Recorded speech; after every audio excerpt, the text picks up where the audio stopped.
خدا کی تعریف ہو کیونکہ وہ بھلا اور اس کی شفقت ابدی ہے۔ مسیح یسوع کے مبارک اور جلالی نام میں گروپ میں موجود سبھی بہن بھائیوں، بیٹوں بیٹیوں، خدا کے خادموں کو اور خادماؤں کو میری طرف سے اسلام۔ خدا آپ کو برکت دے۔ آئیے آج ہم لوکا کی انجیل اس کے 21ویں باب کی 34ویں، 35ویں اور 36ویں آیت پر غور کریں گے اور خدا کے کلام کو سمجھنے کی کوشش کریں گے۔ یہ تینوں آیات میں نے آپ کے لیے پہلے اوپر پوسٹ کر دی ہیں۔ اب میں آپ کے لیے اس کی تلاوت کرتا ہوں۔ یہاں پر لکھا ہے،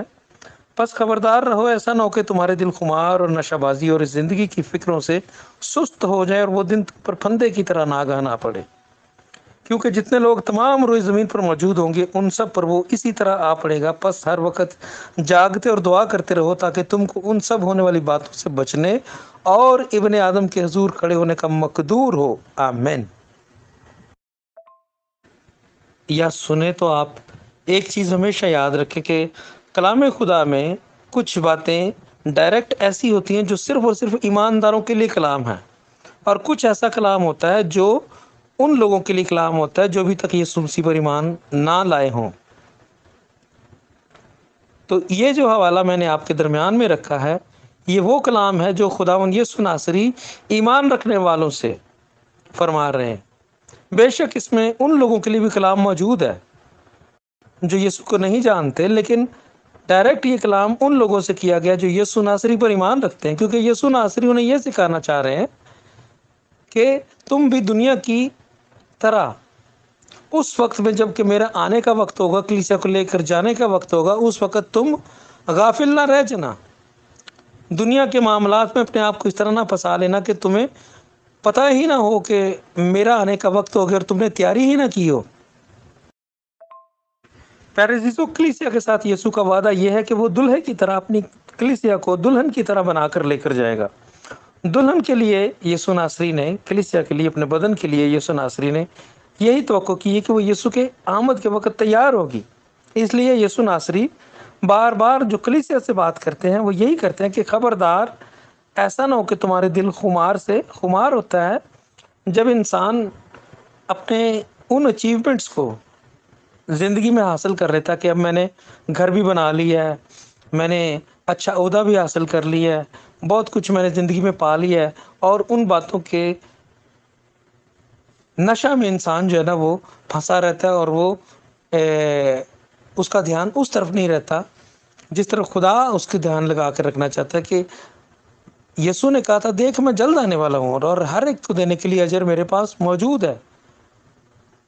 خدا یہ چاہتا کہ لوگ دن رات اس کی طرف دھیان لگا کر رکھیں، لیکن ہم انسان جو ہیں جب ہم بہت زیادہ سنجیدہ نہیں ہوتے خدا کے ساتھ، تو ہم دنیا کی فکروں اور اپنے روزمرہ کی زندگی کے معاملات میں اتنے الجھے رہتے ہیں کہ ہم خدا کو وہ وقت نہیں دے پاتے جس کا وہ ہم سے تقاضا کرتا ہے، اور اس طرح سے ہم خدا کے حضور میں جاتے نہیں ہیں، خدا کے حضور میں بیٹھتے نہیں، دعائیں نہیں کرتے، پرستش نہیں کرتے، شکر گزاری نہیں کرتے، خدا کے کلام پر دھیان نہیں لگاتے، جس کی وجہ سے ہم روحانی طور پر کمزور ہو جاتے ہیں۔ یہ جو خمار ہے، یہ نشے کی مانند ہی ایک لفظ ہے جو انسان کو سست کر دیتا ہے اور اس کا دھیان خدا کی طرف سے ہٹا کر اپنے اچیومنٹس اور اپنے زندگی میں حاصل کی گئی ان برکات کے لیے جن کو وہ سمجھتا کہ میں نے اپنی طاقت سے، اپنی قدرت سے، اپنے زور سے حاصل کیا ہے، ان میں وہ کھو جاتا ہے۔ ہم خدا کا شکر کرتے ہیں کہ وہ ہمیں برکت دیتا ہے کہ ہم بہت کچھ حاصل کر پاتے ہیں خدا کی دی ہوئی زور اور اس کی دی ہوئی صلاحیتوں کی وجہ سے۔ اس لیے جو کچھ بھی ہم زندگی میں حاصل کریں، یاد رکھیں کہ یہ خدا کی طرف ہی سے دیا گیا ہوا ہے۔ گو کہ ہماری وہ صلاحیتیں جو خدا نے ہمیں دے رکھی استعمال ہوئی ہیں، لیکن اس کے لیے جلال بھی صرف خدا ہی کو دینا چاہیے۔ جو کچھ بھی زندگی میں آپ نے پایا ہے، تھوڑا ہے یا کم ہے یا زیادہ ہے، اس کے لیے خدا کے نام کو عزت اور جلال دے، تاکہ خدا کی روح خوش، اور وہ یہ اس بات کو ظاہر کرے کہ آپ اس بات کو مانتے ہیں کہ جو کچھ آپ کے پاس ہے وہ خدا نے دیا ہوا ہے۔ اور اگلی چیز ہے کہ نشہ بازی اور زندگی کی فکروں سے سست نہ ہو جائے۔ نشہ بازی جو ہے نا، اس میں بھی لوگ دوبارہ گر جاتے ہیں۔ کچھ لوگ جو ریسٹور ہوتے ہیں خدا کے کلام کو سننے کے بعد توبہ کر لیتے ہیں، لیکن پھر کسی نہ کسی موقع پر آزمائش ان کو دباتی ہے اور وہ پھر گرنے لگتے ہیں۔ کیوں گرنے لگتے ہیں؟ کیوں کہ وہ خدا کے لوگوں کے ساتھ اٹھنا بیٹھنا کم کر دیتے ہیں، خدا کے کلام کو پڑھنا کم کر دیتے ہیں، دعا کرنا کم کر دیتے ہیں، اور یہی وہ موقع تھا کہ جس کی ابلیس تلاش میں رہتا ہے کہ کب میں کسی کو گراؤں، کیسے میں کسی کو پکڑوں۔ جب کوئی شخص مضبوط ہوتا ہے، زوراور ہوتا ہے، تو اس سے کوئی لڑتے وقت ڈرتا ہے کیونکہ وہ زوراور ہوتا ہے، لیکن جب کوئی کمزور ہوتا ہے تو اس کو تھپڑ مارتے وقت دوسرا بندہ جو ہے نا ڈرتا نہیں، کیونکہ اس کو پتہ ہوتا ہے کہ یہ تو کمزور ہے، اس کو میں ماروں گا، یہ آگے سے میرا مقابلہ نہیں کر سکتا۔ ایسے ہی ابلیس جب ہمیں اس پوائنٹ پر دیکھتا ہے، جب ہم کمزور ہوتے ہیں، تو ہمیں گرانے کے لیے تیز ہو جاتا ہے، ہوشیار ہو جاتا ہے، جیسا کہ کلام خدا میں لکھا ہے کہ ابلیس شیر ببر کی طرح گرجتا پھرتا ہے کہ کس کو پھاڑ کھائے۔ اس لیے پیارے عزیزو، جس دور میں آج کلیسیا، خدا کے اوپر ایمان رکھنے والے، یسوع مسیح کے نام پر، یسوع نام سے کہلانے والے لوگ جو ہے، ایمان رکھنے والے یسوع نام پر موجود ہے، یہ دور سست ہو جانے کا، دنیا کی فکروں میں پھنسے رہنے کا دور نہیں ہے۔ یہ دور وہ ہے در حقیقت جس میں ہمیں یسوع کی آمد کے لیے تیار رہنے کا دور ہے، کہ ہمارا دلہا کسی بھی وقت اپنی دلہن کو لینے کے لیے آ سکتا ہے۔ اور جو 34ویں آیت ہے اس کی آخری سے میں لکھا ہے کہ اور وہ دن تم پر پھندے کی طرح ناگہان آ پڑے۔ وہ دن جو ہے، یہ اس کو کہتے ہیں خداوند کا دن، the day of the Lord۔ اس کی بات کی جا رہی ہے کہ وہ دن کہیں تم پر پھندے کی طرح ناگہان نہ آ پڑے۔ پھندا ایک ایسی چیز ہے جس سے انسان کو، جس کے ساتھ لٹکا دیا جاتا ہے اور مار دیا جاتا ہے۔ جب پھانسی دی جاتی ہے تو اس کو پھندے سے لٹکا دیا جاتا ہے۔ تو خدا کا جب روز عظیم آئے گا، جس میں زمین کی عدالت شروع ہو جائے گی، قوموں کی عدالت شروع ہو جائے گی، امتوں کی عدالت شروع ہو جائے گی، وہ وقت کب شروع ہوگا؟ جب کلیسیا آسمان پر چلی جائے گی، اور جائیں گے وہی لوگ جو یسوع کے لیے تیار ہوں گے، لیکن جو پیچھے رہ جائیں گے ان کو بے حد آفتوں، دکھوں، مصیبتوں میں سے گزرنا پڑے گا۔ اور یسوع یہ نہیں چاہتا کہ جنہوں نے اس کا کلام سنا ہے وہ تیار نہ ہوں، اور ان کو بھی مصیبتوں اور دکھوں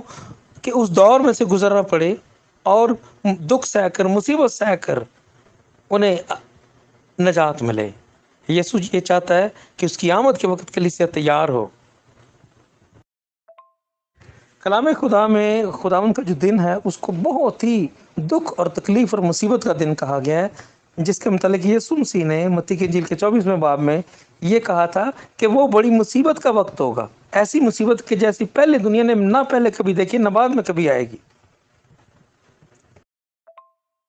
در حقیقت کلام مقدس میں خدا کے دن کے تعلق سے بہت سے آیات موجود ہیں۔ میں آپ کے درمیان میں آج صرف ایک ہی آیت پڑھوں گا تاکہ وقت کو بچایا جا سکے اور میسج کو چھوٹا رکھا جا سکے۔ تو صفنیہ کے جو خط کی کتاب ہے، صفنیہ کی کتاب، اس کا پہلا باب، اس کی 14ویں آیت میں اور 15ویں اور 16ویں آیت میں آپ کے درمیان میں پڑھوں گا۔ صفنیہ کی کتاب، اس کا پہلا باب، 14ویں، 15ویں اور 16ویں آیت۔ خداوند کا روز عظیم قریب ہے، ہاں وہ نزدیک آ گیا، وہ آ پہنچا، سنو خداوند کے دن کا شور، زبردست آدمی پھوٹ پھوٹ کر روئے گا۔ وہ دن قہر کا دن ہے، دکھ اور رنج کا دن، ویرانی اور خرابی کا دن، تاریکی اور اداسی کا دن، ابر اور تیرگی کا دن، حسین شہروں اور اونچے برجوں کے خلاف نرسنگے اور جنگی للکار کا دن۔ آمین۔ جیسا کہ خدا کی روح کی تحریک سے میں ان دنوں میں آپ کو مکاشفہ کی کتاب کی سٹڈی کروا رہا ہوں، اور اگر آپ ان میسیجز کو ترتیب سے سن رہے ہیں تو ضرور آپ کو برکت بھی ملے گی، اور خداوند آپ کا ذہن بھی کھولے گا، اور میرے اس کلام کی آپ کو سمجھ بھی آئے گی۔ تو اس میں جو بڑی مصیبت کا وقت ہے وہ کب شروع ہوگا؟ جب یسوع ناصری پہلی مہر کھولیں گے، اس وقت سے بڑی مصیبت کا آغاز ہو جائے گا، اور وہ 7 سال کا دور ہوگا جب زمین پر سے کلیسیا پہلے جا چکی ہوگی، اور زمین پر خدا جو ہے وہ جھوٹ کو اور مکر کو اور دھوکے کی جو روح ہے اس کو مکمل آزادی دے دے گا۔ یعنی جو ابلیس ہے، جو خدا کا مخالف ہے، جو خدا کے برابر اپنے تخت کو لے کر جانا چاہتا تھا، اس کو مکمل اختیار دے دیا جائے گا کہ وہ اپنی قوت کے ساتھ جو بھی کرنا چاہے پیچھے رہ گئے انسانوں کے ساتھ کر سکے۔ اور پھر 7 سال کے آخر میں یسوع ناصری زمین پر کلیسیا کے ساتھ واپس آئیں گے اور 1000 سالہ بادشاہت کا آغاز کریں گے۔ لیکن ان 7 سالوں میں ابلیس جو ہے نا دنیا کو ستائے گا اور بہت سے لوگوں کو مروائے گا، لیکن اس کے ساتھ ساتھ آسمان پر سے بہت بڑی بڑی آفتیں آئیں گی جو یسوع کے